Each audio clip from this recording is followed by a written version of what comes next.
The topics and opinions expressed in the following show are solely those of the host and their guests and not those of W4CY Radio, its employees, or affiliates. We make no recommendations or endorsements for radio show programs, services, or products mentioned on air or on our web. No liability, explicit or implied, shall be extended to W4CY Radio or its employees or affiliates. Any questions or comments should be directed to those show hosts. Thank you for choosing W4CY Radio.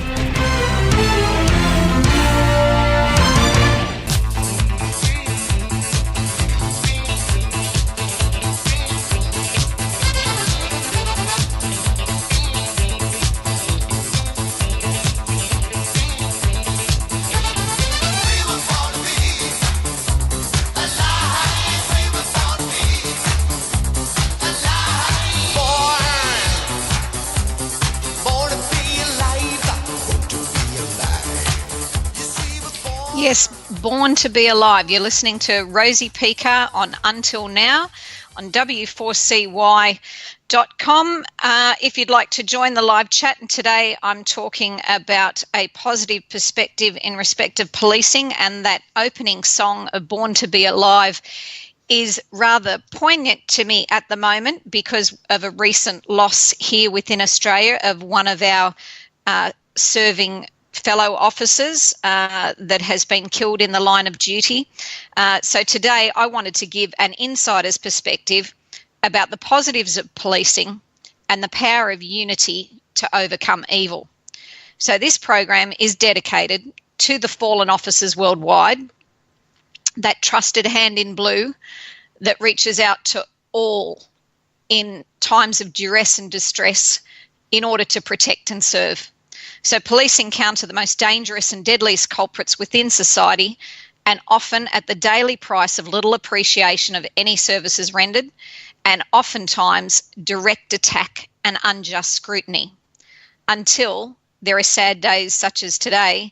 And I've seen in the US just within 10 hours ago, another officer there that has lost his life recently in a motor vehicle accident during a pursuit in West Virginia. So this is rather poignant at this time because when an officer's life is sacrificed, that one fallen officer is one too many, and more is society's shame.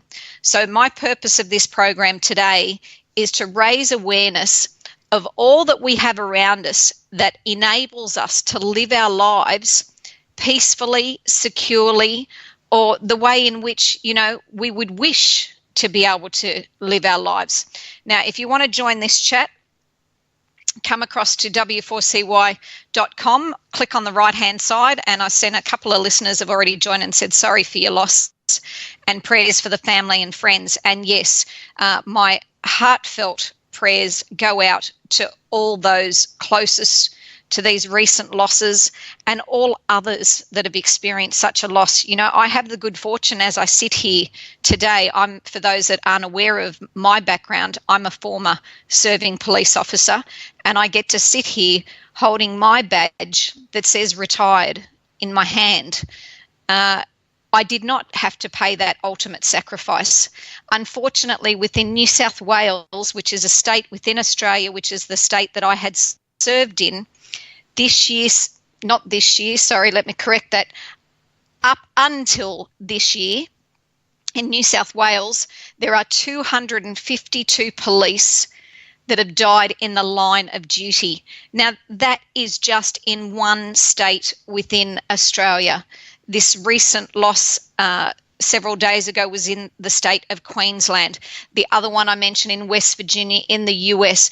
The numbers, I thought I don't want to even share them because they are ridiculous, that someone turning up for work should be handing over their lives in that process for the privilege of protecting people. Because let's face it, those of us that have been police officers, we've done so because we wanted to make a difference. We wanted to make a positive difference in the community we lived in and upon the lives that we were honoured to be able to touch in their moments of need, in their moments of desperation.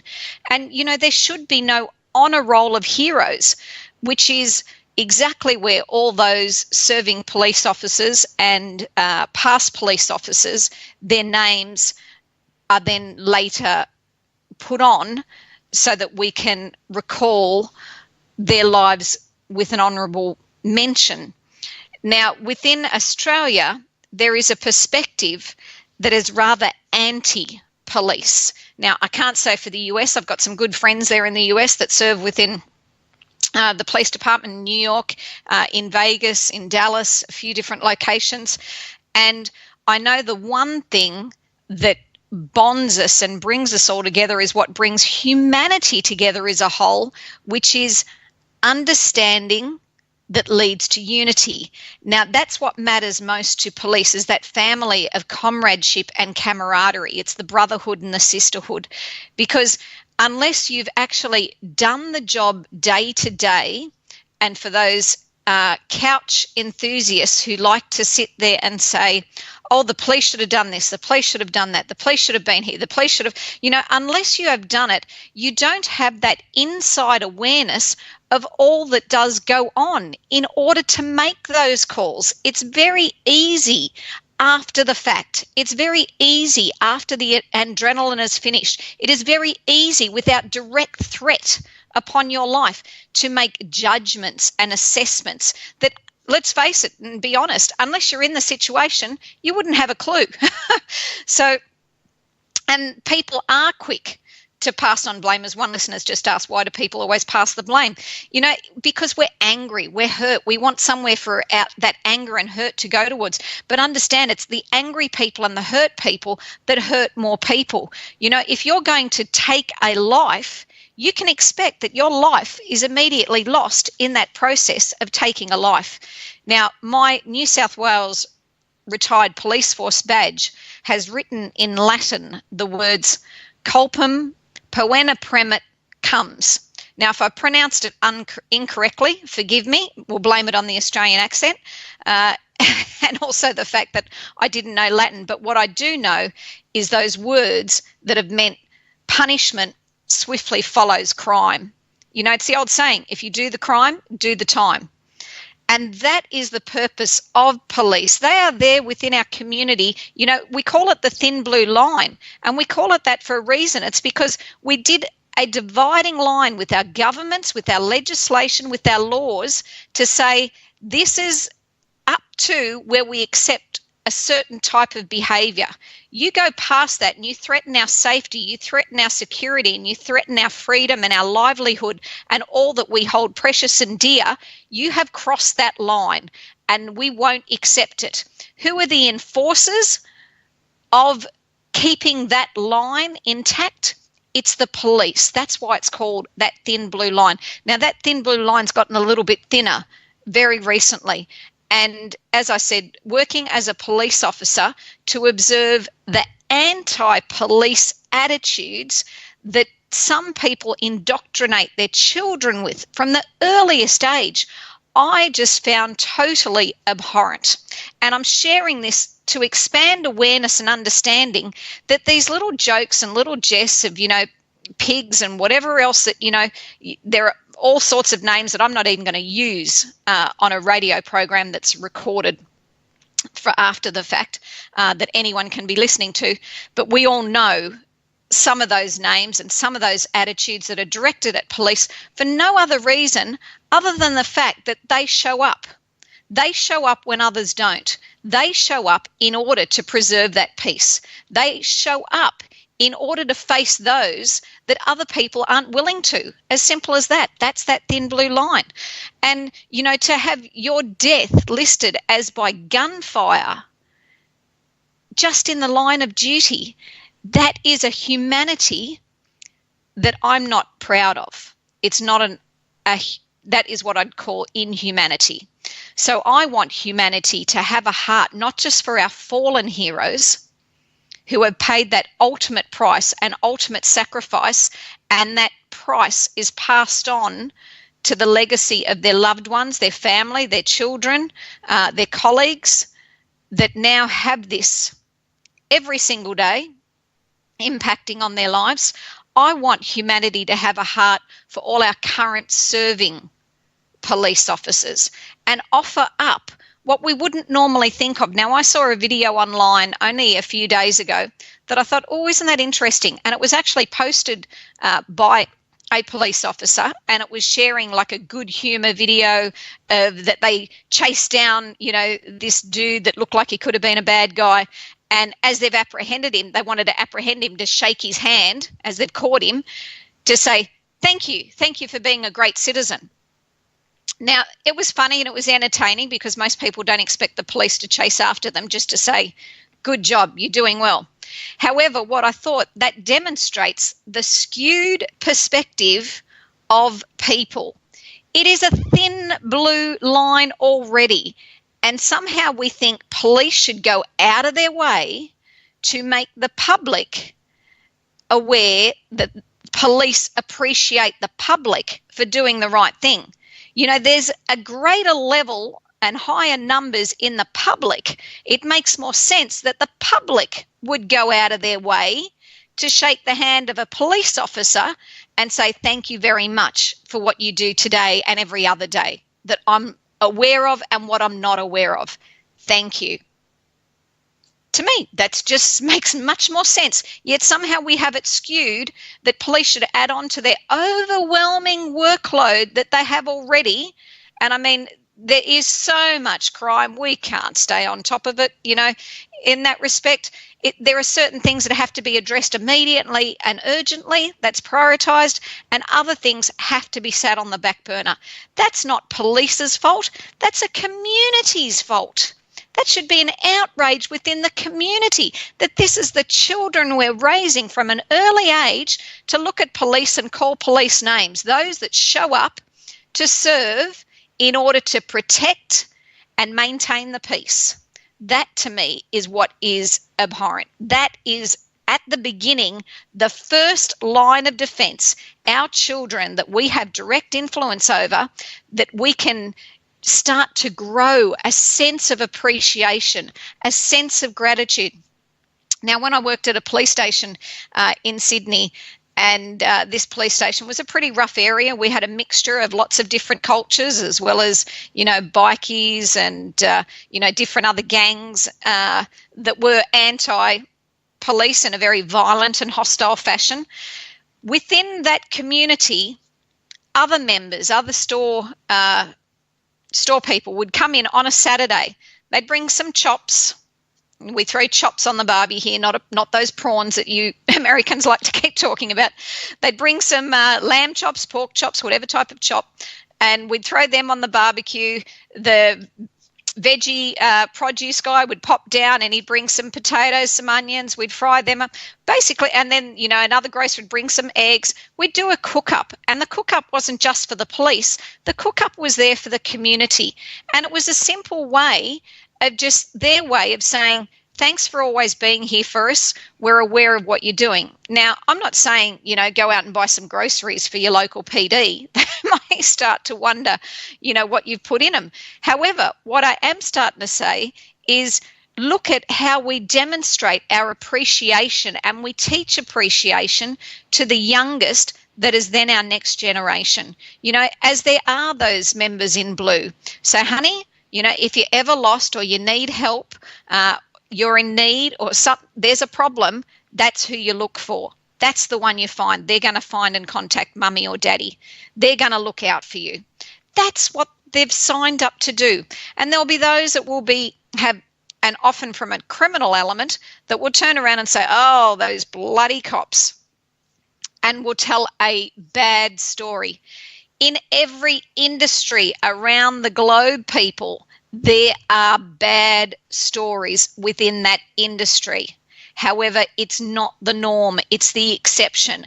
And no one hates a rogue cop more than an actual cop. So let's just eradicate that right from the get-go. So our opportunity today is to recognise how we're building a community that has unity at its fore, that has understanding front and centre, so that way we can create and thicken this blue line. It doesn't have to be blue. I'd love to see it a rainbow line. I'd love to see it more than blue, that everyone gets involved in every culture, in every aspect, in order to make the world, the corner of the globe that we live on, a safe space, a wonderful place where we can feel trust where we can have that security. Now, some will say, the world's just not like that. Not currently, the way we have been leaving a legacy for those that continue to act criminally. If you continue to act criminally, there's a downside to it. You will be punished for those actions. If not now, it will be at some point in time.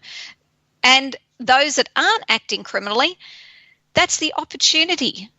Now, when I was a serving police officer, we talk about stress in the workplace. And I've got to tell you, it's not just the dangerous and violent offenders that police encounter that loved ones are unsure whether they're going to make it home or not. It is the unexpected, the unusual. I can remember an incident going into a house with an elderly gentleman, and the only reason we were called in is because the ambulance service couldn't gain access, and they needed to take another elderly person out of that house that had some mental instability. So they called police in order to access the house. Now, as soon as I got through the door, this elderly gentleman who would be in his 70s is attacking me with a knife.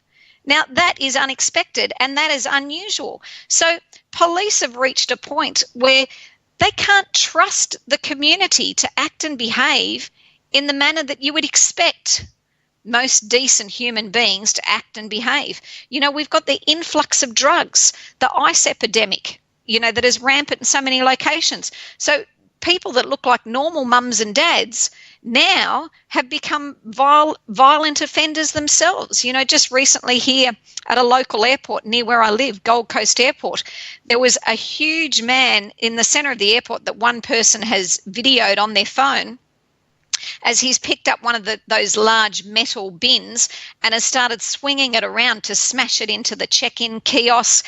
And as he's swinging it, he's nearly collecting it into the heads of passerbys going to catch a plane in a domestic location. And was watching this activity for quite some time on the phone. No one was stepping in. I don't know where security was. And obviously police have to attend from wherever location they're at. So there's going to be a period of time before they arrive. Finally, one gentleman has jumped in and to restrain this guy because this big metal bin has nearly collected the head of a young, little girl that looked about 5 that was walking past with her parents. Now, his golfing buddies jumped in and they've all restrained this person and held them down for some time. But again, the question was asked, where is the security? So our blue line is our first line of defence. If they can't protect themselves, if their job continues to become so high risk and so unappreciated, then where will that thin blue line be? It's getting thinner and thinner. And as one listener has commented, the media has turned people against the police. Yes, it certainly has done that as well, because we've had within the media the examples of where police should have shot them in the shoulder or police shouldn't have shot at all. They were who I was calling armchair critics or couch critics because they've not done the job to comment on the job. Anyone can sit from an outsider's point of view and make judgments on any life, be it a police officer's or anyone else's. However, genuinely, we can't. We can't, from a snapshot viewing of someone's life and an incident within that life, make a correct assessment. So many factors come into play in respect of that. And, as police, it's not only, as I said, the difficulty and the duress and distress and the danger, it is their normal everyday workload, which is overwhelming.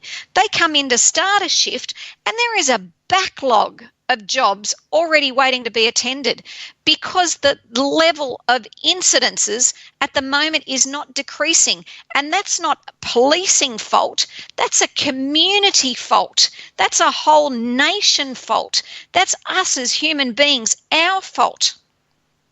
And yes, as one listener's commented, there are bad cops out there as well that have swayed people not to trust. Again, those what you call bad cops is few and far between. And I don't know what that instance is to actually state they were a bad cop. That may be from one person's perspective who's doing a crime, or another person's perspective that doesn't like what is currently being done. There's lots quick to make an opinion, and other people jump on the bandwagon. Now, yes, as I said earlier, there are within any industry, and as I said, cops themselves hate, and I use that word with passion, a dirty cop, because that is not what policing is about. That is not why they've joined the job. That's not why they're in the job. And that corruption that is in existence has been weeded out. But the unfortunate part, the corruption that did exist years ago has filtered down to now make the police over-policed. So from a perspective, their workload just become, exponentially greater than it ever was before. That stress level, I'll tell you honestly, while I was working as a police officer, and I've been resigned since 1995, so, I'm not a new cadet. I've been around the block more than once. Or as you Americans like to say, it's not my first rodeo. So within that department, I have never had so many sleepless nights in all my life as working within the police.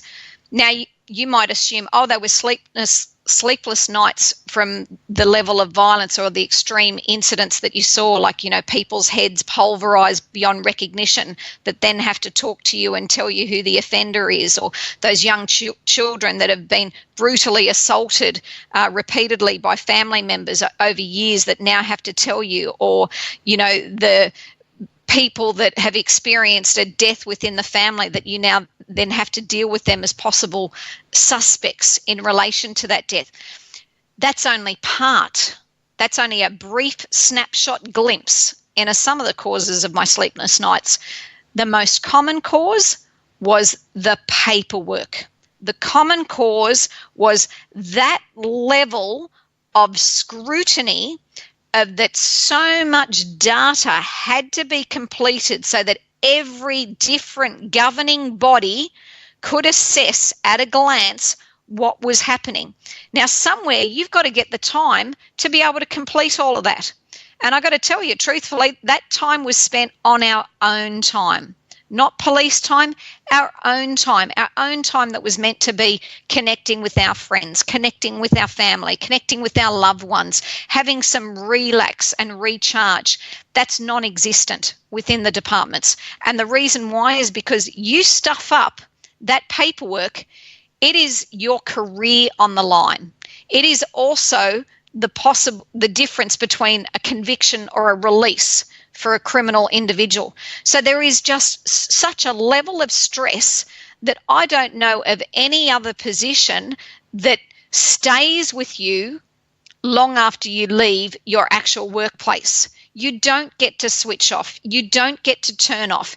Any environment that you're soon in, if there's an incident there, you are by default and by virtue of your position and authority not able to say, not my circus, not my monkeys, not my deal. You can't say that. You don't have that option. You must put yourself back on duty. So if there's a vehicle being stolen nearby, if there's an armed robbery nearby, if there's a violent situation, a domestic, anything occurring, and you're in that vicinity or aware of it, you must put yourself back on duty and intercept in that instance. So there is no downtime. And this is an awareness that most people that have not worked the job or been in the position have no awareness of. So as I said, I can remember another incident, a high level of stress, not only to the police officer involved, that he changed his career not too long after, but to those that were present. And this was attending a domestic that we always went to this location. They had, a domestic, which is, a violent interaction between two or more individuals in a household.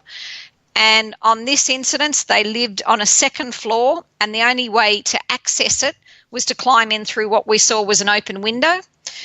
The police officer that's up the top, that's peering through the window to see what's occurring, and he's made the decision to climb in as the rest of us were below, still working out what we were doing. And just as he's climbed in through the window, what we hear is a gunshot. Now, our first thought instantly is that police officer has just been killed. The good part of this story is that it was death by suicide, or what we call lead poisoning. The offender had turned his own gun on himself and killed himself as the police officer entered. However, that police officer was never able to wipe the memory of looking that person in the face as they've already had the gun to their mouth and pulled the trigger. So these are memories and recollections that, the longer an officer serves, and the longer an officer serves on the streets, dealing with so many varied individuals from so many walks of life that have so many varying beliefs of what is okay to do to other people, the torture that they commit upon other people, and somehow seem to think it's okay and that police are interfering. No, it's not.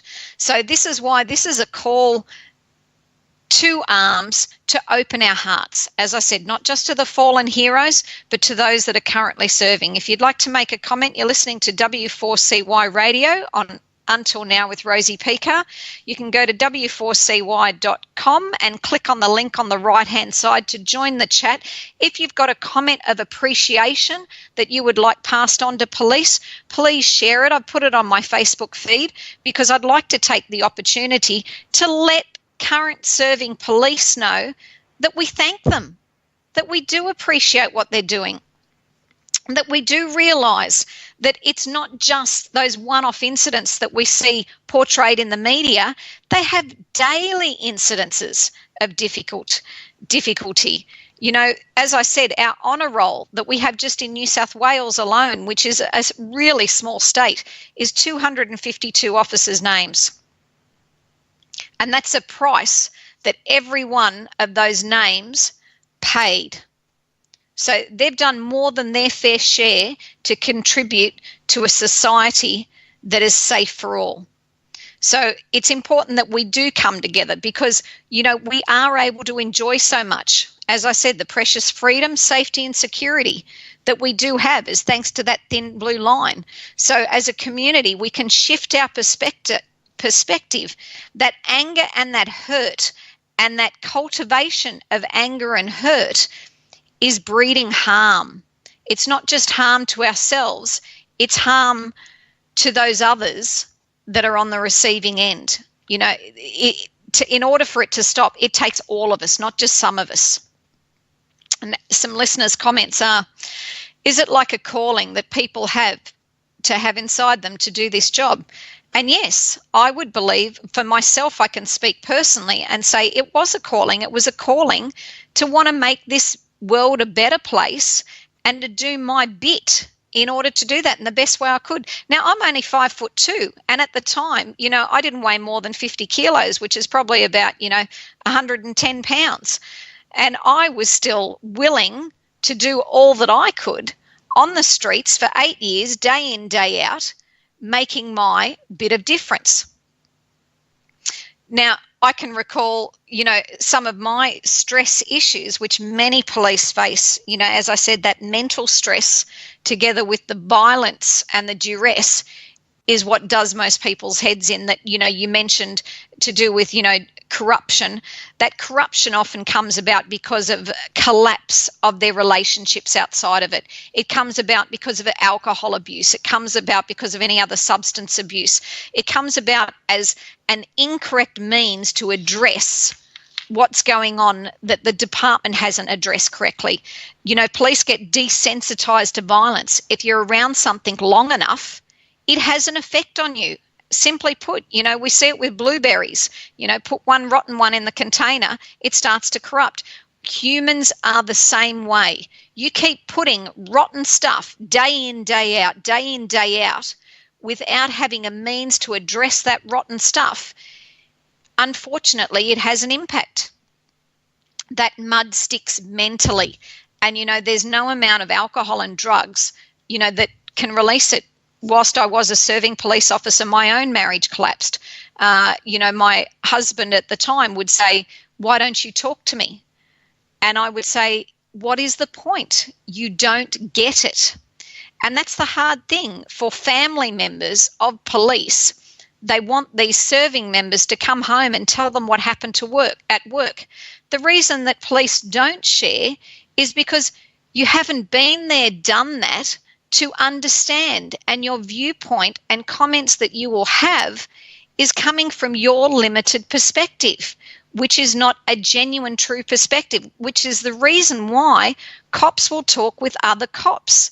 They want to talk with others that have been in that experience or that environment to understand it's not just the stress of the dangerous offender. We can deal with that person then and there in that instance. It's the ongoing stress that continues long after the offender has offended. That is the paperwork of compiling, managed to put it together, whilst there is non-stop offences still continuing that you have to be present at. That is the superiors within the organisation that want explanations of how you've acted, be it, textbook policing or be it a little bit outside of the box policing. They're supplying an answer to politicians who are not on the ground. These are troops that are doing their all in the moment, the best way that they know how, and now they're getting condemned and criticised within the police force itself and outside the police force itself by the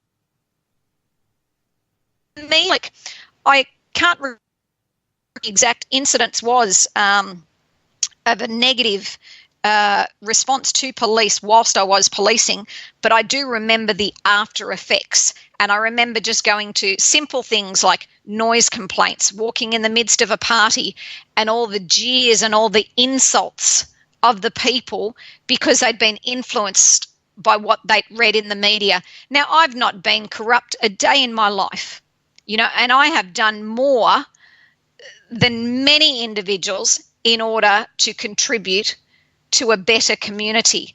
Yet here I was, the subject of so much ridicule and insults and the leering of, "We know you, all you cops, you're just corrupt. You're just all shitbags. You're just all," and the language, I'm giving you the polite version, the Rosie reinterpreted version.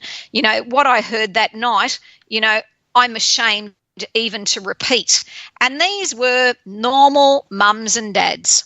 These were your average adults out enjoying themselves, having a good time. This isn't the criminal element. This is the average attitude. And that's what's so disheartening. I didn't just listen to it at that party, but that was the first that I copped it. It continued for the rest of that night. It continued for the rest of the next day and the next day and the next day. And that's what the media is unaware of, the impact, the added stress that they already add on to a job that already is fraught with so much difficulty and danger, and they want to exacerbate it. If they had any idea of the consequences of what they were doing, I'm certain they would choose a better tack, because this one's not working. To say, as one listener has put, seems like a stressful position to be in, I can say you betcha. Does it take away from a relationship, as another listener's asked? Sure as hell does. I divorced from, not only did I divorce at that time, now this will be a little bit difficult for me, so bear with me. At that time, you've got to understand, I was a very young woman. I was aged 28. And at 28, I had seen more than enough that most 28 should not have to experience and see. And during that time, my mother had an incident where she was unable to breathe, and the ambulance officers that were transporting her needed to work on her in the back. So whilst they did that, in my capacity, I was able to drive the ambulance, knowing full well my mother was having great difficulty in the back. Now, they saved her that night temporarily, and she passed within days of that incident. Now, I joined this job in order to make a difference, and I did not make a difference that night. I lost. I was unsuccessful. And that stayed with me. I was so traumatized. I was remembering all the other incidences that I felt I didn't make a difference. And as I did that, my own head went into such a negative spin. There was no appreciation within the workplace. And as there was no appreciation within the workplace from superiors, I spun out of control. And, I even had an attempt on my own life at that time. Now, this is why this is such a hard memory, because it puts me back into that state of mind. That state of mind was an extremely stressed, harassed state of mind, and I didn't have another recourse in order to be able to effectively deal with it. How I effectively got through it was through my comrades at the time, those who found me, those who fought me, and those who made a difference.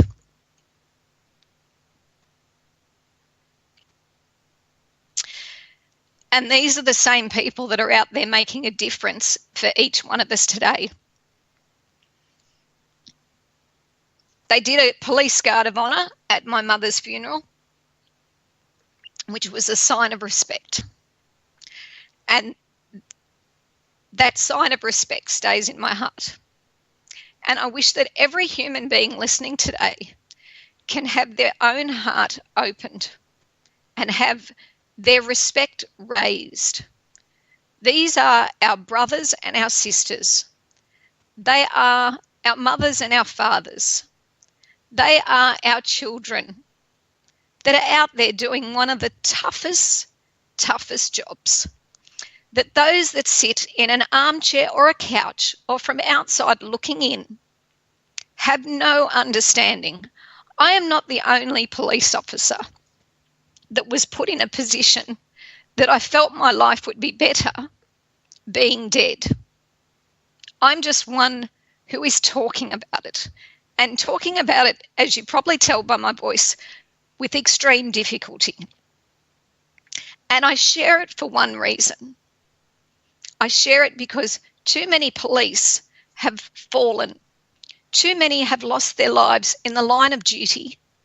But there's also many that are falling behind the scenes that we're unaware of. And thank you for those listeners that are putting the comments. We are glad they saved you, and thank you for still being here. I'm really glad they saved me too.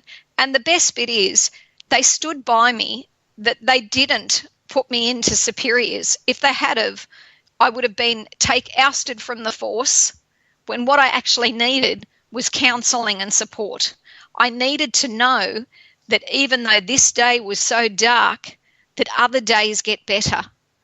I needed to be aware that the circumstances, as bad as they weren't going to continue always being that bad.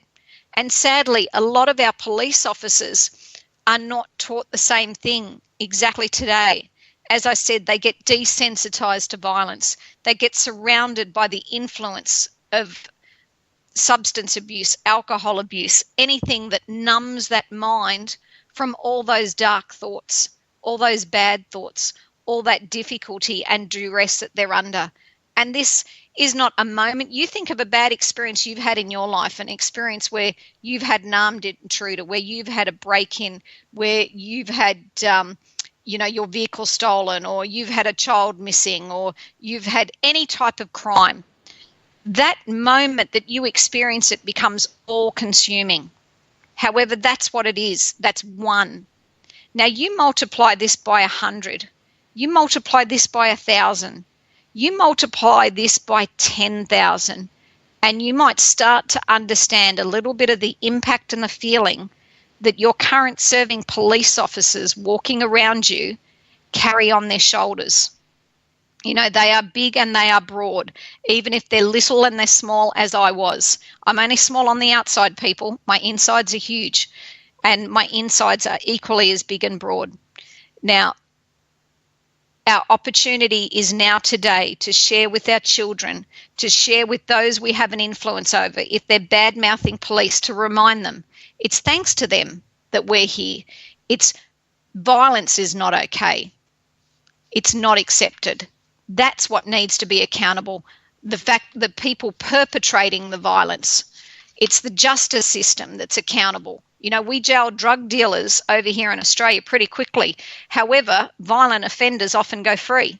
And it's those violent offenders like this one very recently that killed a serving police officer, shot him dead in cold blood. And there's others that are proud of it, that want to die by cop. They call it their suicide, die by police. These are surprising mindsets to me because I don't live in this world anymore. It's not the environment that I'm around anymore. I put my head back into that state for a short period of time just to share with you. And as you could hear, it affects me. I had a heavy heart before starting this show because I knew what I was going to talk about. And I knew there are still other things that I won't share and I won't talk about because they are so extremely difficult. I'm not the only police officer. I am one in amongst that thin blue line. There are so many with so many of their own stories and that difficulty. Let's not add to their sleepless nights. Let's not add to their stress. Let's not overload them more than they are. Because guess what? If we continue to overload them and they break, where then is that thin blue line? So if we have no police, where's our help? Police have to be on guard. They have to protect and serve. It starts with themselves. It starts with the right mindset. And for those police that are listening, that have got difficulty and are fighting the black dog and have immense challenges within their own mental state, please go to www.heroes.com, heroes4heroes.com, 4 as in the number 4 and heros.com, because over on that site I have some brain entrainment that helped immensely for myself, and they helped with no words. It's just some brain entrainment. It's like a digital interrupt of your thoughts that just gives you peace for a short period of time. And as you get peace for a short period of time, you can encounter sleep. And as you encounter sleep, a little bit of light can get onto those dark thoughts. It's a small pattern interrupt and a great start for your own heart, to remove some of this darkness. And as one listener has shared, you have swayed my thoughts about the force. Thank you for reminding me to respect. Well, thank you, listener. You're going to make me cry. Can't do that on radio. You make me cry because that's my purpose. My purpose is to help make this world in whatever way possible. Whatever's been up till now has been. But what we do from this point forward is our position of power. And our position of power is in unity. It's to unite together. We're human beings on this planet together. We're all entitled to that freedom. We're all entitled to that peace. We're all entitled to that safety and security. This is our world that we're creating, one action, one thought at a time. So when you see your police, give your appreciation, even if it's just a wave and a smile. A wave and a smile beats the hell out of that middle finger salute and the derogatory names that are used and called. For the fact that you call derogatory names to an individual that's going out to make a world a better place does not reveal that individual you're calling names, but it reveals a hell of a lot about the person calling it. And that's what was my eye-opener when I went into that party, that so many what I would describe average, everyday people had such an attitude of hate, had such an attitude of anti-police. So it shouldn't take that we lose lives, that we lose police officers for us to remember and to remind ourselves of what they're going into on a daily basis. This is about ourselves coming together of every opportunity of whatever career, whatever walk of life, that we realise that hand in blue that is extended is there to help in need. And if you're going to take a life, you can expect to lose your life. As I said, that's the price that you've paid. Punishment does follow quickly on the heels of crime, and as it should. That's what we created a justice system for. So it's entirely inconsistent for us to revere criminals, which I've seen a lot of in the media here in Australia recently, which is why we called it a media circus, a particular following of a convicted drug trafficker. And it received 15 minutes of airtime on just about every channel, every station, every network to make this, I haven't even got the words, to make this person that is just so not worthy of that attention a celebrity. Yet here you have individuals. You could pick out almost any police officer in any station and do a backstory on them and talk about, them kissing their children goodbye, talking to, their partner as they go out to face the day, all that they encounter on a normal day. We watch these shows, cops and police shows, we watch them with interest. However, we don't watch it from a feeling part with our heart. We aren't aware that they're just human beings.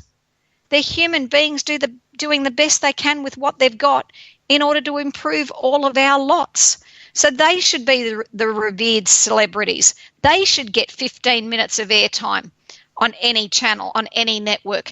And I would use it with past police, not so much serving police, because serving police don't need crims knowing all where they live and what they get up to and their family and environments. However, past police that have dedicated a vast majority, many of them, of their lives in order to this career, that the only appreciation we have is amongst ourselves, is amongst each other, and we talk to each other.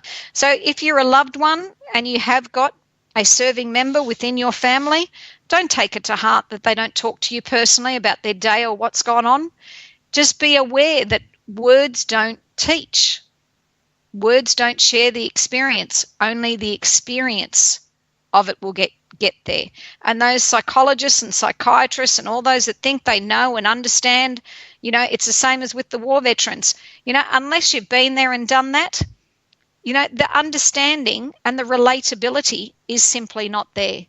So give them the opportunity, create the community where they can come together, they can be appreciated, they can be endorsed, and they can be empowered as they are today. The only memento I have for all my service is a little piece of metal that says a retired police officer. I didn't get a paycheck out of it. I didn't get a payout. But this little piece of tin and a hell of a lot of memories. Some of them I choose to keep forever, down deep, and others that I share for a learning perspective in order to raise awareness. And I'm grateful for those experiences because they introduce me to a lot of people that are some of the most amazing people that I've met on this planet who are willing to do what others won't. So that website, again, for those that are suffering from any depressing, despairing, or stress and duress, is www.heroes, spelt without the E because I left out the ego, so it's HEROS 4 heroes.com, and access the free complimentary brain entrainment that's there in order to help yourself, because it starts with self first and foremost.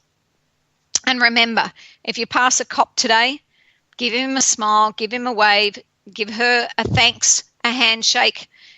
Those thoughts that you've had in the past, let them be. It's from today we're creating a new culture. And this culture is one of unity. It's raising awareness that we're in it together. And in being in it together, we're going to support each other together. You've been listening to Rosie Picar on Until Now. So I'll talk to you next week. And thank you, listener, for thanking me for doing this show. It has been my honour and my privilege. Talk to you next week, guys.